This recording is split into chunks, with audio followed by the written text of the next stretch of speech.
Mic check, mic check, 1 2 1 2. I forgot how to do this. What do we do when we go live? Oh, that's right. We shout out the faithful. What is going down? SDS.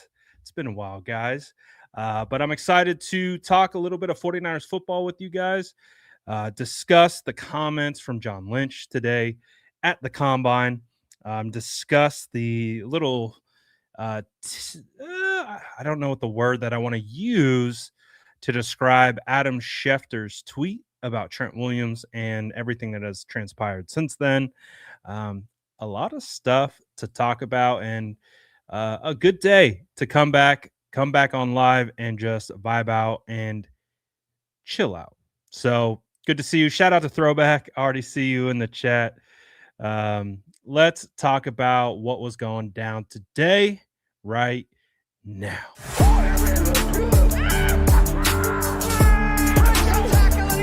Smash that like button if you haven't already. Love to see it.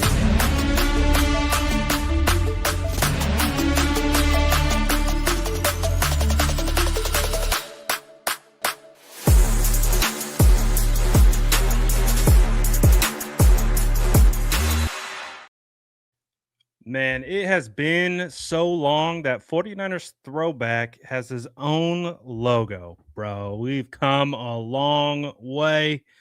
It's been a while. This is my first live stream since the day before I tore my patella tendon. So, if you guys aren't familiar or didn't know, the 49ers beat the Philadelphia Eagles. I went live after that game, instant reaction. Later that night, I slipped on ice and I tore my patella tendon. I've since had surgery.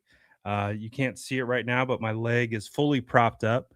And we are on the long road back to recovery, but this is my first live since that has happened. As I couldn't believe it. I went back and I looked. I was like, dang, it's really been that long. So it's been a while, but again, we have a lot of stuff to talk about. So I figured, why not? Why not? Let's talk about what has gone on in 49ers land. Obviously, a lot has transpired today.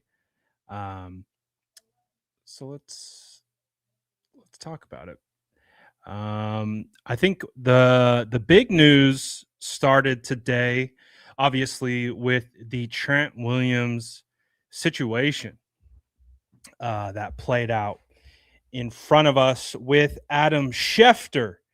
So Adam Schefter put out a tweet and he effectively said that Trent Williams, if the 49ers and him do not come to a contractual agreement, he could be released and he could become one of the best available free agents. Now, why would Adam Schefter say this? And I'm not going to lie.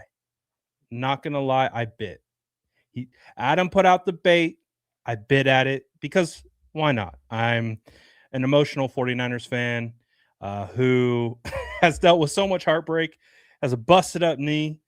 I'm excited to hear about what John Lynch has to say. And then smack, Adam Schefter drops an atom bomb about the San Francisco 49ers, indicating that there is more contractual drama with the 49ers and Trent Williams. And I'm sure a lot of people had a pretty similar reaction.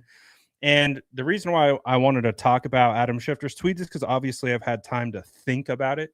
I think my initial reaction to the fact that Adam Schefter is even mentioning the thought that Trent Williams could be cut or released, I think it kind of crossed I short-circuited a little bit. I'm like, because you guys know I'm a big Trent Williams fan. That's Trent Williams jersey right there over my right shoulder.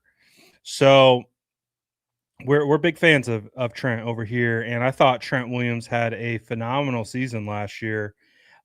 Played really well after kind of having a down year the year before. And so to hear what he had to say it kind of was a little bit uneasy. And of course, I'm sure you've seen it at this point. But Schefter tweeted out, with five-time All-Pro left tackle Trent Williams scheduled to carry a $39 million cap number this season, he and the 49ers are struggling to find a contractual solution per league sources.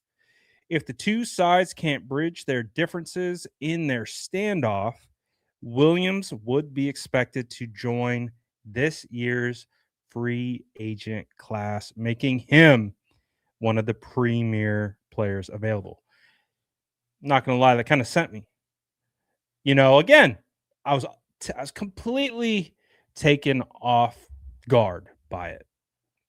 And there's two options that Schefter lists: contract negotiation extension for Trent Williams, or Trent Williams becomes a free agent. And so, like, I bit at it. And then as I started to think about it a little bit further, I was like, wait a second. The 49ers cutting Trent Williams. I mean, you look at the numbers in regards to what those ramifications would be. Trent Williams is currently on a 1-year, $33 million contract that has a $10 million player option that will be decided on April 1st. An outright release, according to Spotrac, is saying that there will be a $34.15 million dead cap hit, with the 49ers only saving 4.7. So you have to ask yourself, well, does this make sense? Would it make sense for the 49ers to actually logically cut Trent Williams? And the answer is no. It does not make sense. It does not make sense at all. And so after I started to think about it, I was like, all right, first of all, where's this coming from? Okay, it's coming from Adam Schefter. So who is telling this to Adam Schefter? There's two sources. It's player agent or GM front office. It's typically how this information is channeled through. So you start to kind of pick it apart and take a step back, and you're like, okay, John Lynch is scheduled to speak in about 90 minutes from now. I don't believe the 49ers, I know they're very PR savvy, I know they would not release or give this information to Adam Schefter to drop right before the general manager is supposed to speak in front of media for the first time this offseason since the final press conference. So that had me thinking, okay, this is likely coming from agent player side. And so that's probably why the timing is what it is. Even John Lynch, when he came to the podium, and we'll listen to a little bit of a sound bite if it works. But basically, he said he spoke to Trent Williams' agent, I think it was either today or yesterday, about the situation. So the timing there is even more interesting. So this just feels like, I'm assuming Adam Schefter is putting this out through information that is coming from the agent side. So now that we're kind of thinking about this a little bit further and starting to process the true kind of ramifications of releasing Trent, you come to realize they're not going to release Trent. There's no reason to. There's really only two options, in my opinion, because I think what is clear is that they aren't going to be. I think what is clear is Trent isn't going to be playing this season on that deal. So it's either they get him a new deal, they negotiate new terms, or they trade him. That, to me, is what I really think is going on. So I think at first, I was kind of tweeting about it, and I started to work through it as I was tweeting about it. And I'm like, you know what? I got to take a step back here. It's been a while. I got to put my logical hat on and start to think about this a little bit before I immediately react to it. So after I've had some time, and of course we've heard from John Lynch, I feel a lot better about the situation. And the reason why is I just really do believe it comes down to they got a big number in front of them, and they need to be able to just spread it out. and they need to be able to smooth it out. And if that isn't the case, then, what are the other options? And I think that is why this report from Adam Schefter came out, was to kind of put some public pressure on the notion of building leverage of Trent might leave. Oh, Trent, could you imagine, Trent playing for another team? So, after thinking about it a little bit further, um, I'm less concerned about it. But I do think I think where my brain started to go to about this was uh, life without Trent. I think we, or at least myself included, has just been so accustomed to Trent being there at the left tackle spot that just the sheer thought of Adam Schefter tweeting that out and thinking, oh, he could leave in free agency. I'm like, what are they going to do? Austin Pleasance starting left tackle? You're going to kick Colton McKivitz over to left tackle, put Austin Pleasance at right tackle? Like, that's where my brain started going. I was like, it's like, so it made me a little nervous. I was like, there's no replacement. There's no heir to the throne on the roster. So I calmed down a little bit. I'm like, okay. That's why they always say cooler heads prevail, right? So I again, I appreciate some of the comments from John Lynch. He came out and said, and I think he spoke to the media, I think, after the fact. So they do their podium session and they go bring the 49ers reporters and they go talk to them. He quote said that he has a great deal of confidence that a deal gets done with Trent Williams. So I think what we saw happen today, I think, was more of just an attempt to gain a bit of leverage in the court of public opinion. That's kind of what it felt like after I had a moment to realize, okay, like, Trent's not being cut. he's still here. He's not going anywhere. Relax, pal. So I'm better now. If I would have went live immediately, I would have been tripping balls. I would have been like, oh my gosh, Trent's gone. We're done. We're okay. We're okay, guys. We're okay. I promise. Yeah, I even tweeted this. 49ers fan looking at the upcoming offseason drama headed their way. Like, I was, admittedly, like I said, I've been out of it a little bit. I haven't written, this last month since I tore my patella. I wouldn't say I've been super locked in like I've been in years past doing 49ers content. I've been doing my best. But so it was like a glimpse back. I was like, oh, this is how I would have reacted way back in the day. But it's important. You gotta think it through. I don't know if you can hear this. With both Trent and with his agent, Vincent Taylor, and had really good, productive, and substantive meetings. And so here's what I know. Trent loves being a Niner. We love having Trent as a Niner. And it's up to us to figure that out and to thread that needle. There's some unique circumstances in that we all know what Trent is as a player, how great of a player he's been. He's going to be 38 years old. And so there's some things that go into that. But I think we're all on the same page and feel very positive about where that's going. In recent weeks, I've met. So I don't know if you could hear that or not. I can't remember if the volume works when I share it that way. That's how long it's been since I've done this. But basically, what you would expect from a general manager in that situation. Didn't say a whole lot, but I think was more reassuring than anything else. And again, I say this all the time. It's really hard to take a decision maker's word when it comes to the discussion of a potential player on the move who's currently on your roster or not on the roster. Like, you heard this, like Adam Peters was asked about Brandon Ayuk. He's like, listen, I'm not going to talk about Brandon Ayuk, because He's currently on the 49ers roster. He's not a free agent. So they're really not going to talk about guys that aren't on their team. But Adam Peters did say, everyone deserves a second chance. And I wonder, is Brandon Ayuk going to be able to get one of those second chances?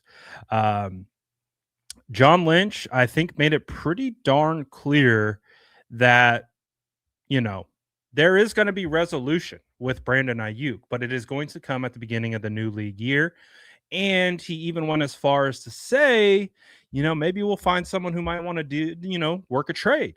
And obviously, the most common thread here is Brandon Ayuk getting traded to the Commanders to go be with his old assistant general manager, Adam Peters, and to be with his old college quarterback, Jaden Daniels. I really think that's the path. I mean, you have two people at, two of the most important positions to be able to make a call on a player like this. I mean, Jaden Daniels is Brandon Ayuk's bestie. They're like this, twin. Like they they are homies. Like when you talk about brothers, they're brothers. So if there's anyone to vouch for Brandon Ayuk's character, for what Brandon Ayuk is really going through behind the scenes, because I know none of us know, is Jaden Daniels. And Jaden Daniels has proven to be a reliable source in the sense of he's got his head on straight. Jaden Daniels.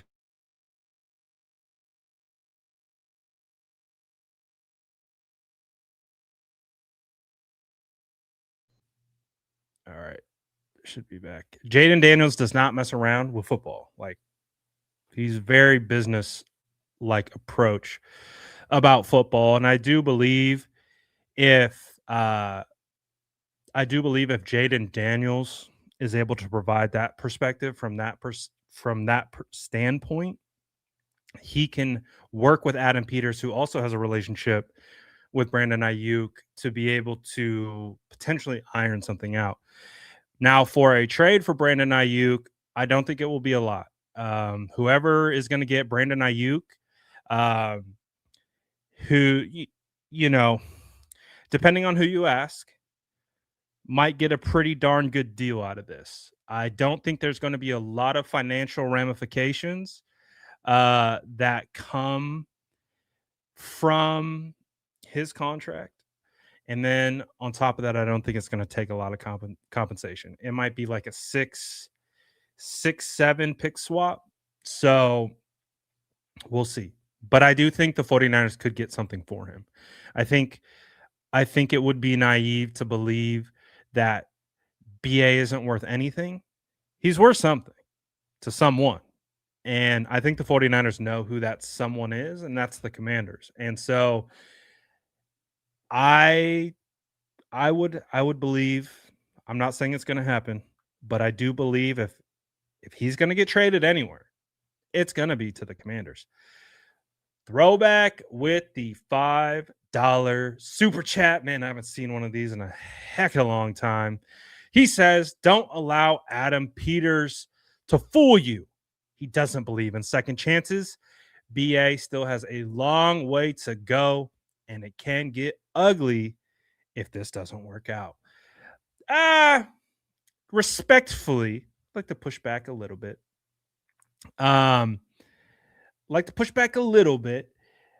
Now, I can't speak for Adam Peters or what he believes in. I don't know I don't know him, so I have no idea what he believes in. Does BA still have a long way to go? Absolutely. There's a lot for BA to I think check off from just like personal standpoints and a professional standpoint to be able to get his way back onto an NFL field. Like it's not like just like, oh, BA's back playing. I think there's a lot of things that have to occur behind the scenes with the organization and all that for that to occur. But let's say it does get ugly. Let's say it does. Just cut them. I think that it would be able to be something that they move off from if, let's say, it doesn't work out. You know what I'm saying? And if you make it a conditional uh, type of trade, where like which I could see it happening as well, is that he has to play X amount of snaps. He's got to produce. You know, there's incentives built into the conditions. I could see it play out that way, but we'll see. We'll see. Shout out to the throwback. Appreciate the super chat. Always appreciate throwbacks contributions to the live shows. Juwan Jennings, John Lynch talked about John Lynch talked about Juwan Jennings and the contract negotiations that have been going on behind the scenes. He basically confirmed that there have been contract talks with Juwan, but I truthfully believe that's all it is. Because also, and I've seen some of you in the comments already posting about it, in the same sentence that John Lynch is talking about Juwan Jennings, he also references Jacob Cowing. That's not a good sign for a player who's looking for a contract negotiation where they're like, yeah, we've had contract talks with this guy, but have you seen this guy? Jacob Cowing. Don't forget about him. He maybe hasn't seen the field really much of any in the last 2 seasons since he was drafted, but don't forget about him. So to me, I've already mentally processed that I do believe that Juwan Jennings is not going to get a contract negotiation with the San Francisco 49ers. I kind of crossed that bridge after he kind of ended his phantom what was it? Calf injury, I believe it was, in training camp, and then he returned, right? Remember all that? And it wasn't contract related. No, well, maybe it wasn't. Maybe it was. And because they were negotiating throughout that period, and that is when that we found out that the 49ers actually offered Juwan Jennings a 3-year deal around $16 million per year on average, and he declined it. And I'm starting to believe that might have been a good decision. When I look at the free agent wide receivers who are available, there really aren't a lot of heavy hitters. I mean, the fact that, no disrespect to Alex Pierce. I am an Alex Pierce fan. Coming out of Cincinnati, I was a big fan of his game. When he was in college, when he was entering the league. But to me, Alex Pierce, I don't necessarily view him as your like prototypical wide receiver one. He's like a wide receiver. He's like a legit wide receiver two with wide receiver one upside, in my opinion. That's the way that I look at Alex Pierce. That's the way that I would view him in free agency. And that's likely why I wouldn't be going after Alex Pierce in free agency, because I do think he will get wide receiver one money. And as a result of that, I'd be like, nah, I'm going to go somewhere else. I can find someone in the draft, hopefully, that we could develop, or look elsewhere for people who can contribute. That's why I personally like Rondell. Man, what a slip, but clearly heavy on the heart, because RIP to Rondale Moore. I meant to say Wandale Robinson. But Wandale Robinson is a player that I really like. He's a guy that I think isn't going to be a prototypical wide receiver one. He's going to be a guy who fits a role, a specific role, and he's going to do that role at one of the highest levels possible. So I like the idea of signing Wandale Robinson in free agency. He's a guy who's capable of getting 90 plus receptions a year and just move the chains. Like, he's just a chain mover. He's a dynamic athlete. He can do a lot. And I think with the Kyle Shanahan system that is predicated on timing and running precise routes and getting in and out of your breaks quickly and being at your spot where you're supposed to be, I do believe that Wandale Robinson could be a phenomenal fit in the 49ers offense. And for Juwan Jennings to get 20 plus million per year. I'm not really I don't love it. I love Juwan. I don't love Juwan that much. I don't love Juwan at that cost. I think Juwan Jennings has been a phenomenal 49er. I think he plays the game the right way, the game that we all love to watch from our wide receivers, guys who are dogs in the run game, guys who go out and make big plays. Juwan's great, but he's 29 years old. He's just he's on the part of the career where I would be like, okay, for the amount of money that you're asking for, I would much rather go take that money and try to reallocate it somewhere else for someone a little younger who can maybe offer something else. I'm going to try to readjust my leg. This could go horribly. It could go smoothly. So if you see me freak out or frantically call for someone, it's because I'm readjusting my leg.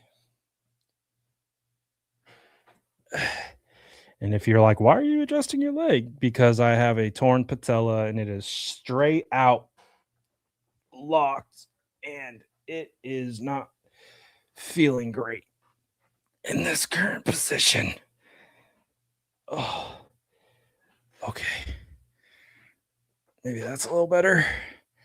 I don't know. We're going to work through it. We're going to work through this. It's football, baby. We play injured. So, which one? I don't think it's going to happen. We'll see. 49ers signed John Weeks today. I'll take it. I thought he was a good addition. I think he is a great locker room guy. I think he's a great pillar in the community. Big fan of John Weeks. I like that signing. Also, we'll see. We'll see what's going to happen with Eddie Pinheiro. I think the latest that we heard on Eddie Pinheiro, this was from Nick Wagner, put this out from general manager John Lynch. He says that John Lynch is not anticipating using the franchise tag on kicker Eddie Pinheiro. Okay, I'm fine with that. He says Eddie was obviously fantastic. We got a couple weeks before free agency to continue to work towards something. Obviously, there's great interest to try to figure that out. So, the way that I am reading this is I kind of believe that Eddie might be a little too expensive for the 49ers right now, which is interesting. I find that to be a little bit interesting because the 49ers haven't had success at the kicker position since they let go of Robbie Gould, who they paid a considerable amount. I don't know if you remember. I think the last two deals the 49ers gave Robbie Gould were fully guaranteed. Like they were crazy deals for, I can't remember exactly what the numbers were off the top of my head. I just remember being like, dang, we paying that for a kicker? I love Robbie, but I was like, okay. And, Robbie held up his end of the bargain. And I think after, post Robbie, I think it was like, okay, I see why we paid him what we paid him. But then you go through the Jake Moody situation. I don't know. We'll see. I wonder if they think they could do this again, find someone else off the streets. It is a possibility. Matt Gay did come in and make every single kick.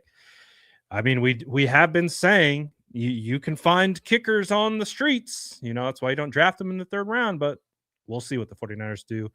In regards to Nick Bosa is expected to return for training camp. Gotta have it. Need it. I need it like I need to breathe. We need to get healthy, and the San Francisco 49ers need guys. They need their core players back like Nick Bosa. We did get an update on 49ers defensive end Keon White, who got shot in the ankle. He is expected to return by training camp. I think it was 6 to 8 weeks that he can't bear any weight on that ankle, but he is expected to be back. We saw, I forgot about this one. The 49ers have hired Kwesi Adolfo Mensah to a front office role. His role is currently TBD. Now, I've seen some discourse back and forth about this subject. Uh, I think it was Dieter who went on to the Gold Standard podcast with stats, and I don't want to misquote these boys. They do great work. I think he said something along the lines that there's going to be a front office hiring who's effectively going to come in and take over for John Lynch. I can't remember if that was exactly it. But I think something along those lines. I don't see that with Kwesi. I think Kwesi's cool. I think Kwesi's great. I met Kwesi at the combine the last time I went at the steakhouse. We're walking through the steakhouse. I think it was with Rohan, and Rohan was on fire. He was just starting up conversations with anyone. We just started. All of a sudden, me, Rohan, and Kwesi are sitting here having a conversation in Indianapolis. Super random, but he's super cool dude. That's all. That's my only point is what I had to say. He's super cool. Cool guy. Very tall. But the point being is I don't look at this hiring as like, oh, he's coming in to take someone's job, because I think the 49ers already have a pretty structured front office. You currently have the assistant general manager role split up between two people, which I haven't really seen before. It's RJ Gillen and Tariq Ahmad. Both of those guys interviewed for GM roles this offseason. You also had Josh Williams, who I don't know his exact title. He's like the VP of player personnel or something like that. He's the top personnel guy. He interviewed for multiple GM roles. I honestly don't see Kwesi coming in, not only taking over for John Lynch. I don't see him going in front of RJ, Tariq, or Josh Williams. I see him more as like a floater, a guy who needed an opportunity because he lost his job with the Vikings. And that's my perception. I could be wrong. We don't know. We don't know what his role is, what his title is. I don't perceive this as like he's coming in for John Lynch's job. I don't see that either. I see this as he got fired. He came from the 49ers front office before he got hired with the Vikings, and now he's back to rehabilitate, his career. He's a football guy, so it's not like he doesn't want to work. That's the way that I perceive this. So, again, I could be wrong, but I feel pretty confident about they're hooking up their guy. That's their guy. He was with the Niners before he's the Vikings. Oh, fall back. We got you. Come on over. We'll take care of you. We'll get you back on your feet. And I'm sure he probably provides some good insight. Now, obviously, it didn't work out great with the Vikings, but who knows? We'll see. I think we talked about everything. Oh, Mac Jones trade. GM John Lynch had this to say on Mac Jones. He's really good for us, and we value that. And so somebody would have to come with something fairly strong for us to consider trading him. And then I don't know what we do. Obviously, there's always something that would make you do it. But I think we're a better team with him on it. And we just like having him around. AKA, I even wrote it in the caption. I don't know if you can see it. Let me zoom in here for dramatic effect. Yesterday's Mac Jones price is not today's Mac Jones price. Meaning, if you want Mac Jones, you better open up the pocketbook.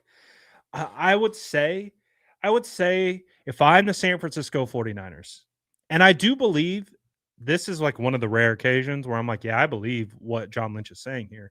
I do believe the 49ers absolutely love Mac Jones. I do believe they would absolutely keep him around. I think was he making $4 million next year? Of course, and especially with the injuries that Brock Purdy has dealt with over the last couple of years. This is the best insurance in the entire business right now. Mayo Mac turned the biggest non-believers into the biggest believers. Shout out Mac Jones. I sat here in this chair. I sat here looking into that microphone saying, I don't want Mac Jones on the Niners. I don't want the 49ers to take him at 3. I'll make that distinction. I was fine with him at 12, which is a little bit of a cop out. I just didn't want him at 3. But still, I said it. I made a lot of posts about it. And I couldn't have been more wrong about McCorkle. I've got to meet Mac Jones last year. We did an autograph signing together. Dude, super chill. Like, also, too, one of the things that I've also come to realize in doing doing this content, like, and doing it on football players, is I've gotten to meet a lot of the football players I cover, and it really humanizes them. I don't know if that makes sense. Where I think like we can sit back and we can just like, poo poo on these guys. But again, I referenced it by accident, but these guys like Rondell Moore, um, you don't know what they're going through. Like you just don't know. And you don't really know who they are. You have an image of who they are. And then you kind of hang around them for a little bit and you catch a vibe and you're like, that dude's cool. That dude's cool AF. Mac Jones is cool as that. He's super cool. Like I was literally watching him sign things, and I'm like, damn, I feel bad for like no Mac Jones at 3. Like a lot of it, I was joking. We were having fun with it. Because it became a bit. But then I'm like, man, could you imagine being like 21 and you have a whole fan base petitioning against who he probably thought was his future team? Everyone was like, no, no. But I don't know what rant that was that I just went on. The point is I do believe the 49ers like him. I do believe the 49ers love him. And I do believe he fits here. And I do believe that if you had to rank it, I think there's a good chance like let's say he was a free agent, he might be the number 1 rated quarterback in free agency, and I mean, or via trade. Like he's better. I'd want Mac Jones before I'd want Kyler Murray. I'd want Mac Jones before I want Tua Tagovailoa. I'd want now where I'd really struggle is Mac Jones or Malik Willis. I'm a big Malik Willis guy, and I'm a believer in Malik Willis for sure, and I think Malik Willis is gonna get one of those 3 years, $120 million contracts. This offseason, he's going to become a starter, and he's going to have the opportunity to do what Sam Darnold did. I'm a big believer in Mac and Willis, but I'd struggle with who I'd go with first. If I had that'd be tough, man. I'm a big Malik Willis fan. So regardless of what I'm trying to say, is there's a market for Mac Jones. And I don't think that conversation starts without second round pick being the first thing out the gate. I don't think a conditional third. I don't think a third does it because you would have to assume Mac Jones is going to sign in free agency. You're going to be able to recoup a comp third, most likely for Mac Jones. if you were to wait on him for a year. So why would you sell anything less than a third? He's a quarterback. He plays a prime position. He happens to run like two-thirds of the offensive schemes across the league right now due to being a part of the Kyle Shanahan system and all of those things. So Mac Jones, to me, is like a very desirable quarterback. I could see Mac Jones being a desirable quarterback for the Raiders. And you guys are like, okay, Brad. The Raiders are taking Fernando Mendoza. Of course they are. Of course they are. But what if you needed a little bridge? What if you wanted a little bridge to Fernando? Maybe, the Raiders are terrible. They're awful. There's a high likelihood that the Raiders are going to destroy and ruin Fernando Mendoza's career. I'm a big fan of Fernando Mendoza. I got to cover him at Cal before he went to Indiana. I knew who Fernando was before he went to Indiana. I got to sit into his press conferences. I got to cover him pretty closely. And I'm a big fan of him. I think he's going to be great. But the Raiders can absolutely ruin him. So it'll be interesting to see how the Raiders handle that. What if you threw the Niners? Oh, well, do the Niners want someone in return from the Raiders? Oh, that one guy, Max Crosby. Here we are. Max Crosby. You know what? The streets are saying Max Crosby and the 49ers connection is real. It's crazy because I think I can recall some big ginger on this for about a full calendar year now. I'm just saying. So now that it is becoming more widely accepted that there's a real connection between Max Crosby and the 49ers and the 49ers and Max Crosby, does he become a part of that? Maybe as a sweetener, as a part of the deal. I don't know. Could he be a bridge to Fernando?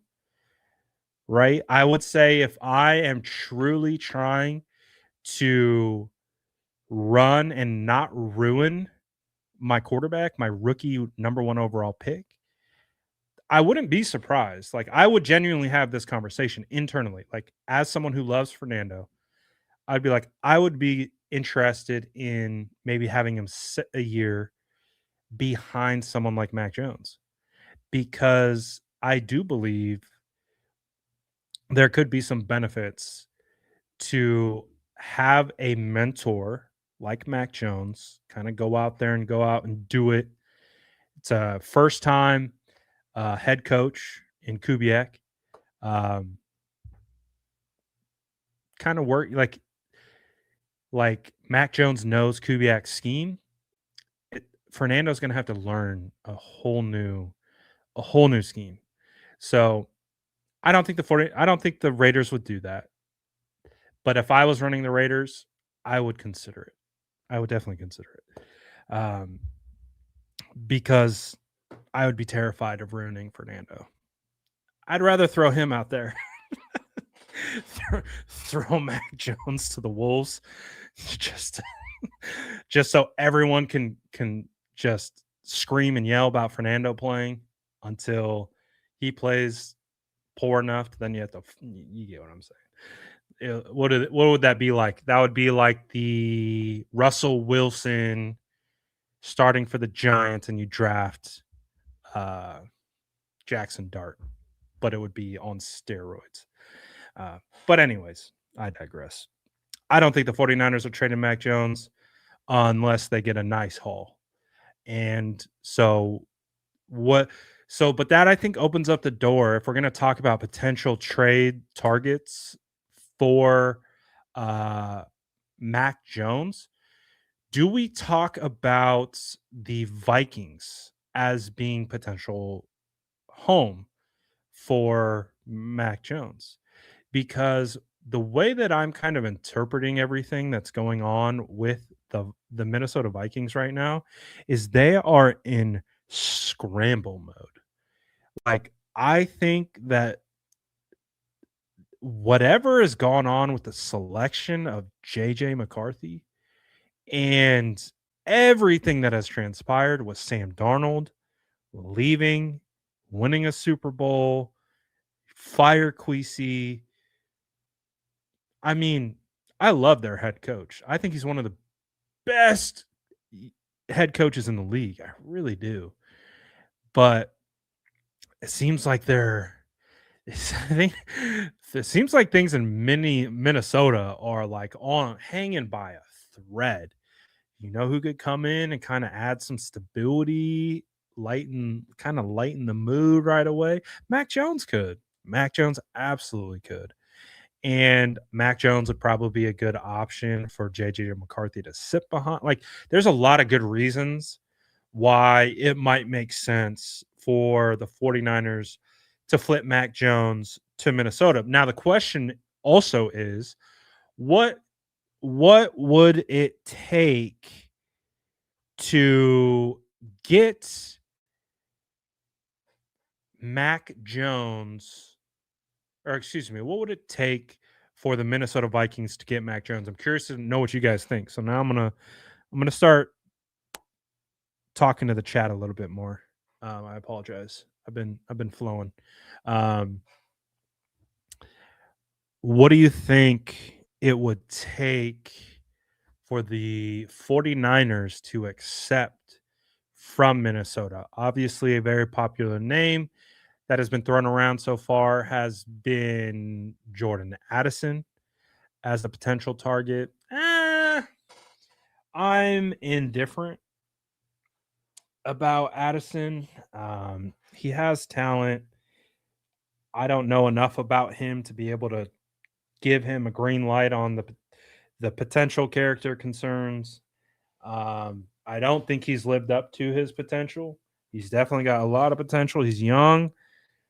I don't know. I don't know how I feel about it. I think I'm kind of the mindset like, man, we just went through this Brandon Ayuk situation. Like, anyone who gives any kind of glimpse of, hey, when it comes to be my time for a contract negotiation in about two seasons,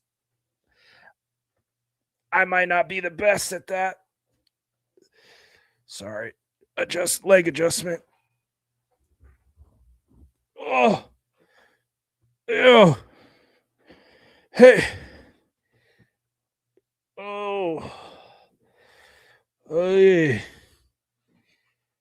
Whoo. Oh boy. Feels good.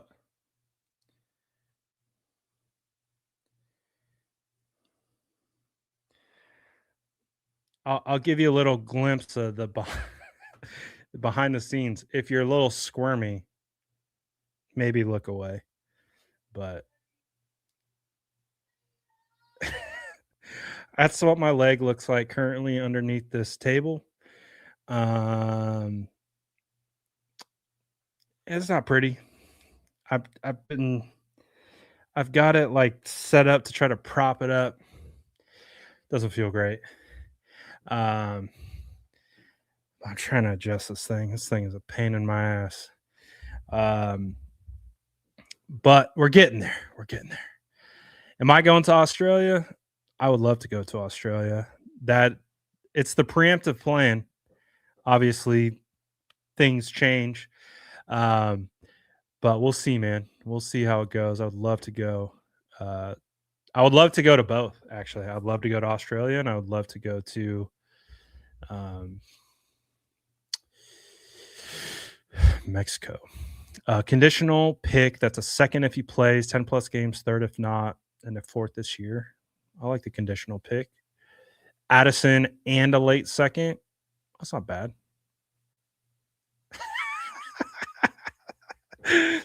He said Minnesota is like Brad's patella, hanging off like a thread. Dude, that is That's so true. That's hella funny. Oh my gosh. It hurts so good. Hurts so good.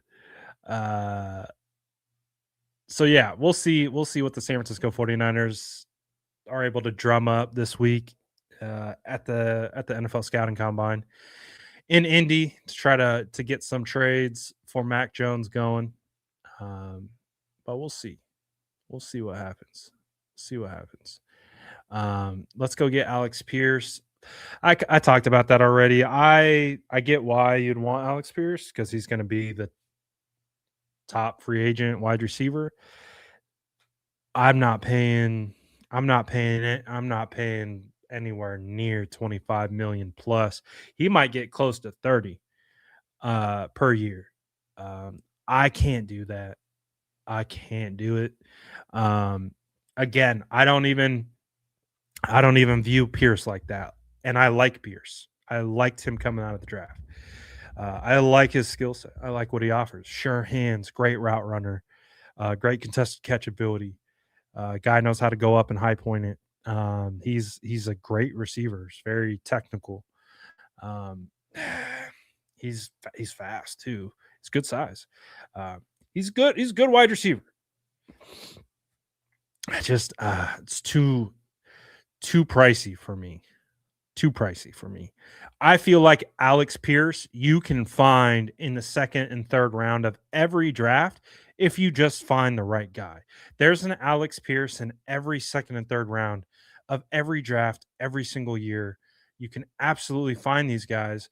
I think the problem is that the 49ers just haven't found them. And that obviously has to like I I'm very curious to see how this draft swings. They're already making comments like the 49ers aren't going to be very aggressive in free agency this year like they weren't last year, um, which is fine. Uh, but what that means is you have to hit. You have to hit on your draft picks and not like, oh, let's see how this looks in 3 years. No, we have to hit as a rookie contributor and then hit as a second year contributor and a third year contributor. Meaning, I don't expect my rookie to come in and play a ton of meaningful snaps and just be a world beater. I don't expect every rookie to come in and have the same impact as Nick Emanwari with the Seattle Seahawks. Like, that's not what I'm expecting. I'm expecting solid contributions from the rookie. I'm expecting that rookie to take monumental steps heading into year 2, and then heading into year 3 you're saying that's a dog. That's a dog. That's what I'm expecting. That's what Upton Stout is. Upton Stout showed and played a lot as a rookie, still plenty to clean up from. He's going to head into year 2, take monumental steps, and then by year 3 I expect we're going to be talking about Upton Stout as a guy, as a potential top nickel corner in this league. Like, that's what I want from these rookies. So heading into this class, the 49ers obviously have to they're spread thin. So they have to go offense and defense. And I don't think it can be just like last season where they went all in on defense.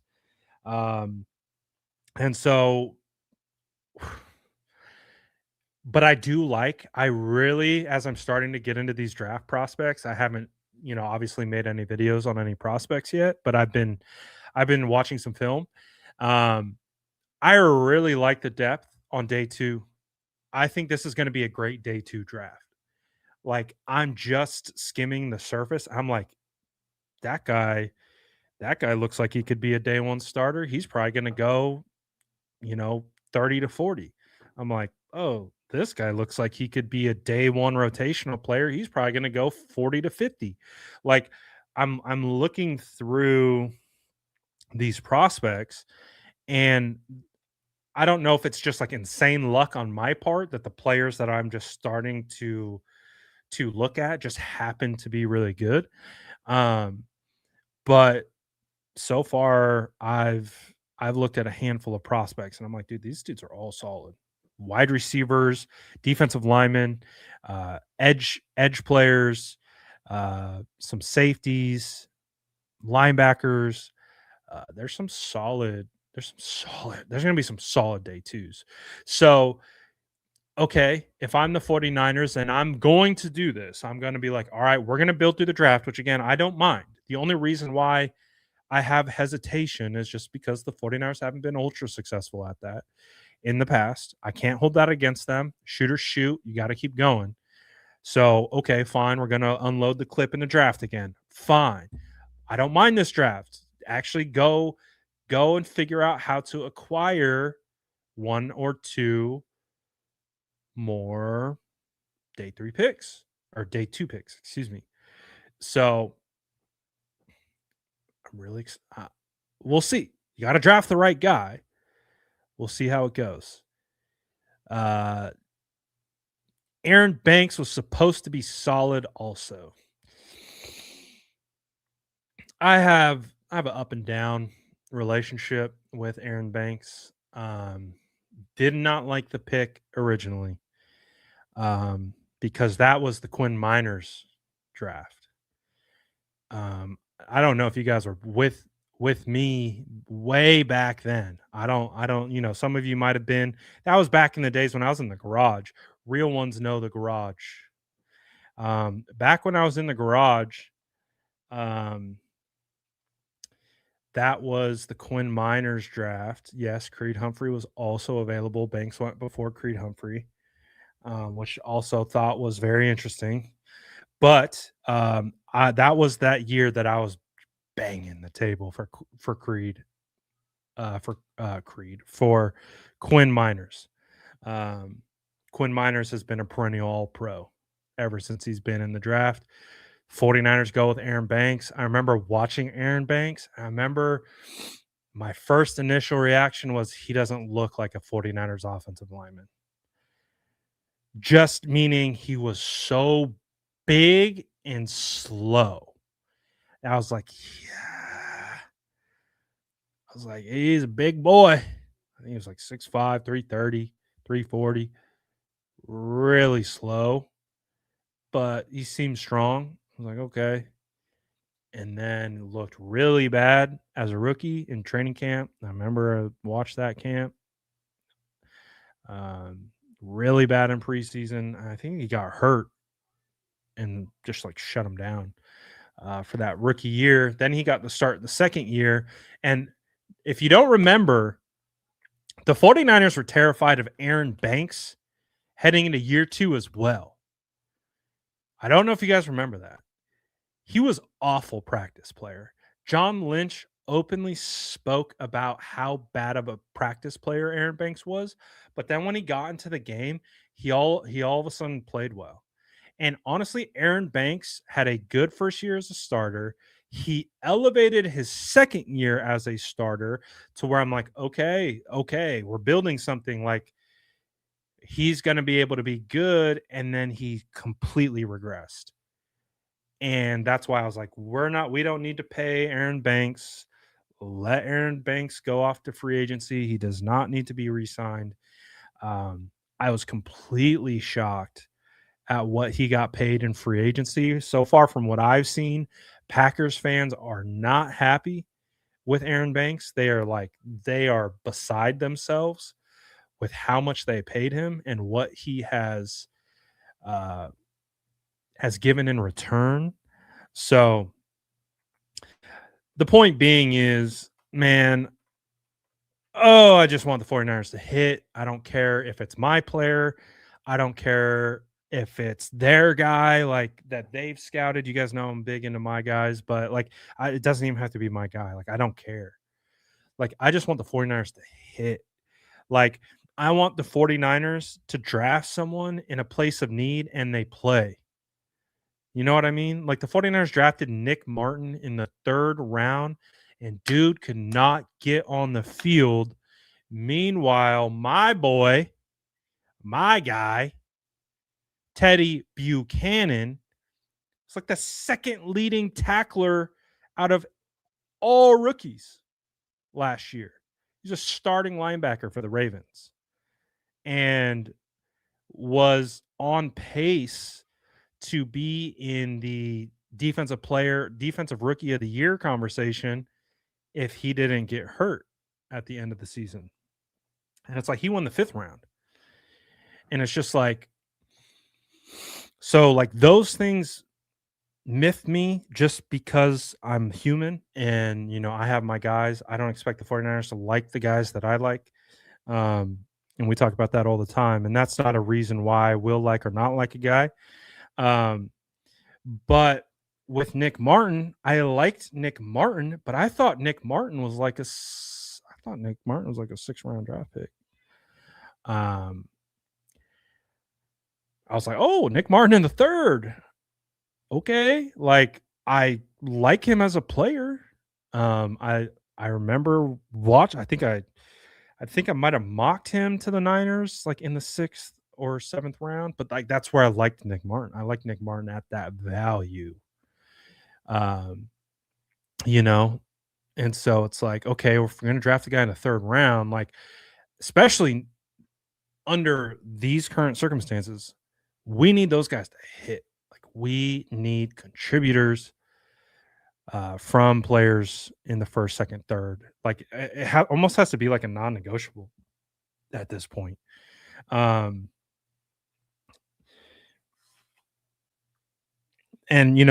I would say that for Nick Martin, the story's not out on him yet. We'll see. But early returns weren't great. So we'll see. Someone mentioned this before. I'm curious to know what your guys' take on it is.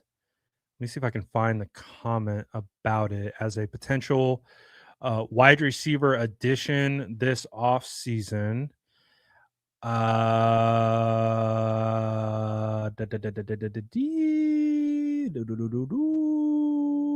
Where are you?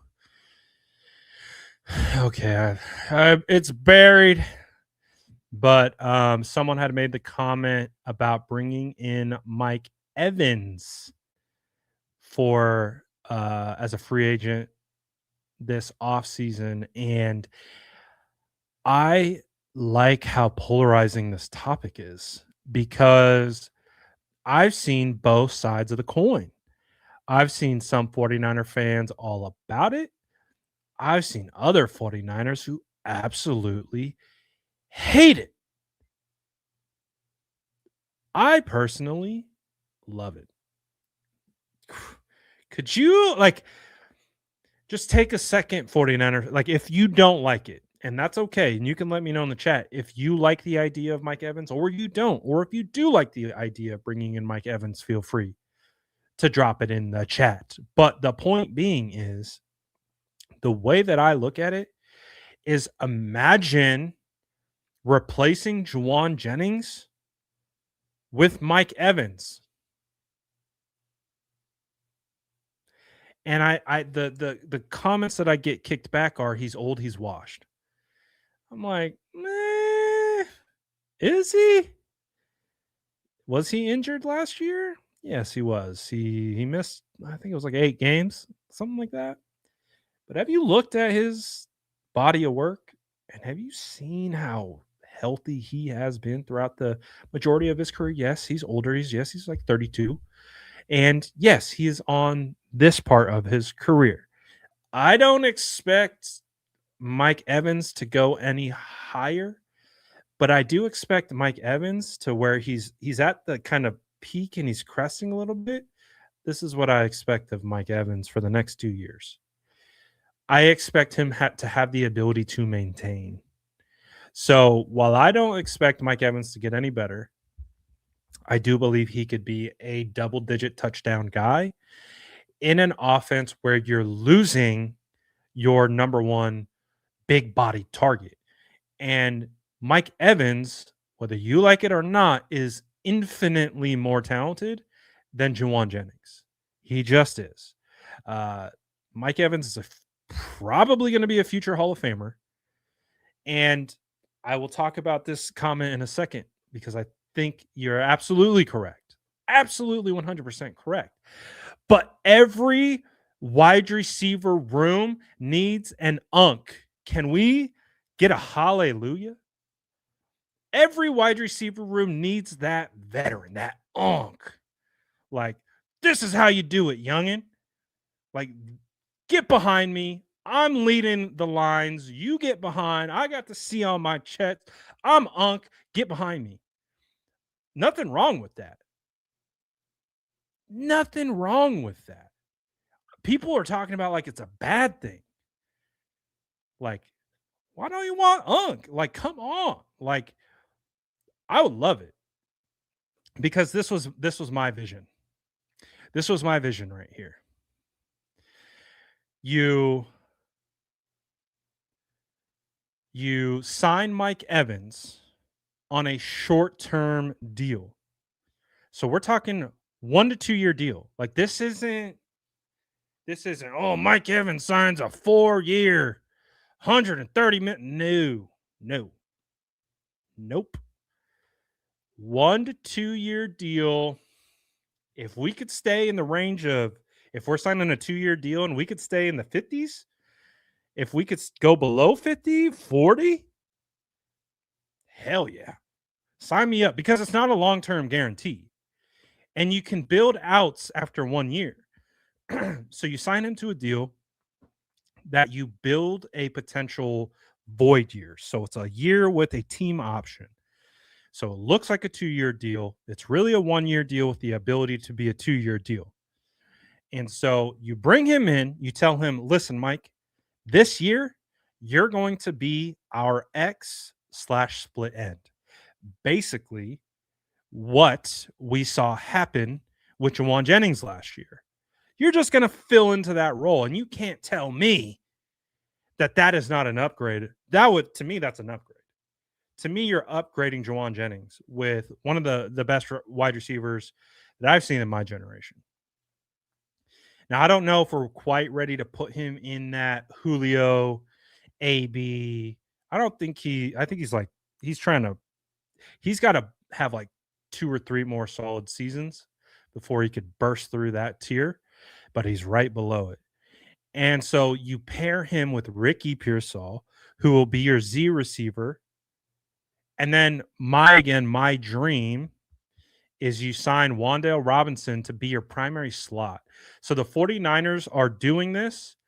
And by doing this, they are telling us as fans, we are going to evolve our offense to be a little bit more like the rest of the league, to be a little bit more 3 wide receiver sets.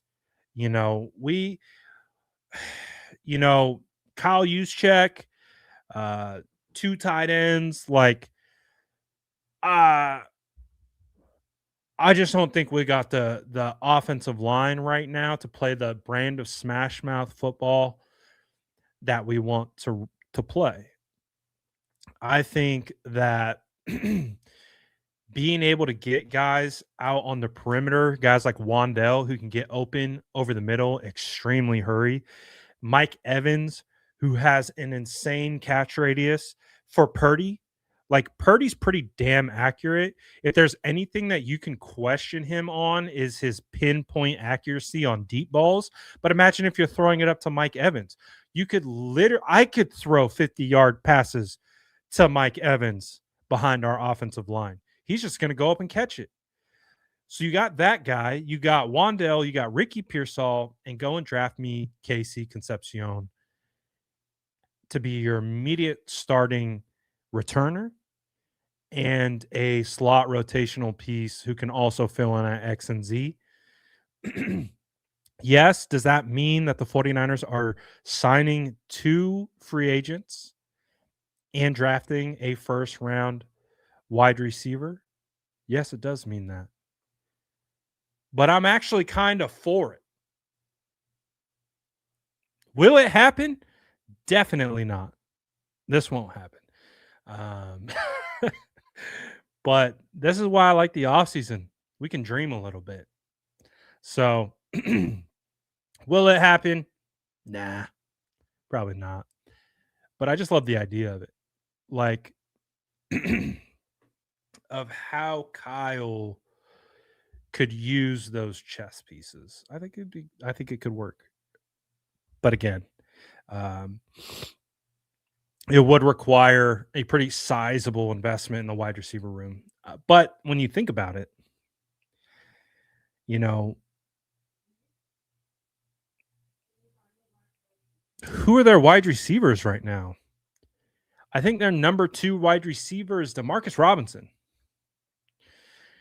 right? Because it's Ricky Pearsall, Demarcus Robinson, Jacob Cowing, Jordan Watkins.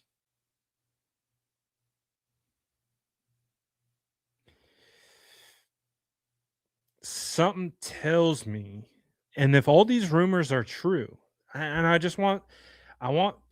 I've been thinking about this. Like the 49ers reportedly, I don't know how true it is, but it's kind of like a widely discussed rumor. The 49ers apparently tried to trade for Justin Jefferson last year. The 49ers also apparently tried to trade for Tet McMillan last year.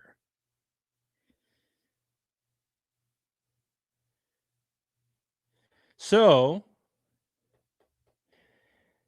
if the 49ers are willing to pay an absolute premium to go out and get a JJ, to go out and get a Tet McMillan, what would they really be willing to spend? Well, I don't know. I would have to assume a considerable amount if they do believe it makes their wide receiver room better. So we'll see. We'll see how it goes. But I'm very fascinated with the roster construction this year. I think so just to give you guys an update, obviously you haven't, if you've been a regular on the channel, you know I am not at all on my normal routine when it comes to doing content. I'm really going to try to start making a concerted effort to do multiple lives a week. Now, 2, 3, 4, I don't know. But I'm going to start with trying to do 2 lives a week. And if we can build that up to 3, if we can build that up to 4, great. But I want to start being able to dive more deeply into topics instead of just doing 2-hour long lives and just rambling on about a million different things. So maybe one thing that we can do, obviously this week is going to be super combine focused. And then right after the combine, it's free agency. So I think right after that, right after the combine, I'll try to do some prospect stuff. And then let's try to build out how we think this 49ers roster can come together. So we'll see how it goes. We'll see how it goes for sure. But yeah. Anyways, that's probably enough rambling for me. I appreciate everyone jumping into the live. It's been so damn long. Honestly, not gonna lie. Little bit, I was like, I forgot how to do this. It's like, it's like, what do I do with my hands? Like, I don't know. I was like, but it's been fun seeing everyone in the chat, seeing people argue in the chat, agree, disagree, throw some cookies in the chat. It's been great. It's bringing me back to the glory days. So this has been a nice little therapy session, whether you knew you were a part of it or not. So appreciate you guys, man. You know the vibes. Drop your cookies, grab your cookies on the way out. For being a part of the stream, joining the stream. Shout out to the sourdough squad. Haven't shut you guys out in a minute. Sure has been a long time, but I'm going to try to get back on here a little bit more regularly so we can talk a little bit more ball and do all that good stuff. So it's great. Am I going to try to make it to Melbourne with your injury? I mean, by then I should be okay. So we'll see. We'll see. I'd love to make it. I really would. I would love to make it. Appreciate you, Throwback. Thank you, man, as always, for being a great hype man in the chat. Appreciate the super chat to you as well. That's awesome. I appreciate you guys, man, for sure. So I'll be back. Don't you worry. Don't you worry, Mr. Moody. We will be back. So shout out to all you guys. Appreciate you as always. And we'll be back. I'll see you on the other side. Peace.